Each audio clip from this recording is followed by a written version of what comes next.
Doon pa lang sa parang mag-best friend sila ni President Duterte is parang yung loyalty, di ba sabi nga nila, may kasabihan, tell me who's your friends are and I will tell you who you are. Kumbaga doon pa lang, it means, kumbaga ito si Pastor Quiboloy, talagang tulad ng kanyang matalik na kaibigan na si dating President Duterte, talagang feeling ko nga parang mas higit pa ang magagawa niya pa sa ating bansa kasi even though he's not politician before, kumbaga ang daming na natutulungan tao, what more kung naging politician siya, he have the power and also the connection and with the heart, kumbaga parang kumbaga perfect combination lahat-lahat ng yun kung si Quiboloy ay pasok sa ating balota at saka malay natin, baka he will be the best president in the next generation of our country. Alam mo kung bakit? Unang-una, nasa posisyon siya sa pag-aalagad ng ating ala, ating Panginoon, o in Christian, ating Panginoong Hesukristo. So, dyan pa lang, magkakaroon tayo ng panatag sa ating sarili na lumalaki yung mga anak natin, as parent ha, lalaki yung mga anak natin na may paniniwala sa Diyos at may paninindigan at hindi gagawa ng kung anumang animalya. Ang gustong-gusto ko sa kanya, hindi siya kurap. Hindi siya kurap. Sa ngayon, wala siya dito sa atin. Hindi natin siya kaharap. Pero ipinaglalaban pa rin niya ang karapatan ng mga Pilipino. Hindi po magsisisi ang mga taong bayan.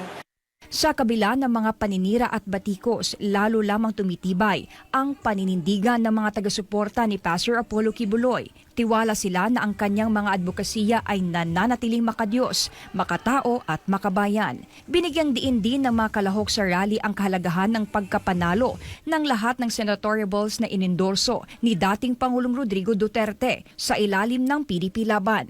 Anila, ito ang susi sa pagbabalik ng isang gobyernong matatag, may tunay na malasakit at may paninindigan laban sa krimen at droga. Kasabay nito, nanawagan sila sa Commission on Elections o COMELEC na tiyaking magiging patas, malinis at walang kinikilingan ang nalalapit na halalan. Ayon sa kanila, responsibilidad ng COMELEC na protektahan ang karapatan ng bawat Pilipino na pumili ng mga lider na tunay na naglilingkod, hindi lamang sa salita kundi sa gawa. Sa nangyayari sa ating bansa, kailangan talagang maayos. Dahil sa nakikita ko, nung kasagsagan po ni Roa Duterte, maayos po sa loob ng 6 years, walang droga. Di ba? Never po, walang ibang pangulo nakatayo sa ating bansa na nakayahan niya yung droga. Kundi si Duterte lang po, nag-iisang Duterte lang po. Tulong-tulong, di ba? Magtulong-tulungan na lang tayo. Kasi nakikita naman po natin ang dapat nating ibubuto. Sana naman dalangin ko na hindi na magkakaroon ng dayaan. Magising naman yung mga opisyal ng COMELEC. Huwag naman ang bulsa ninyo parating ipalubo. Huwag naman ang mahihirap na naman ang bayan na pwede nyo naman nyo tulungan ang ating bayan na umunlad. Kasi para manalo yung anong karapat dapat yung may concern sa ating bansa. Kung sakalang parati na lang puro mayaman ang pipiliin, paano na lang yung mahihirap? Paano auunlad ang ating bayan? Sana naman ang mga COMELEC na official, huwag naman kayo pumayag na maging patas ang laban sa darating na eleksyon.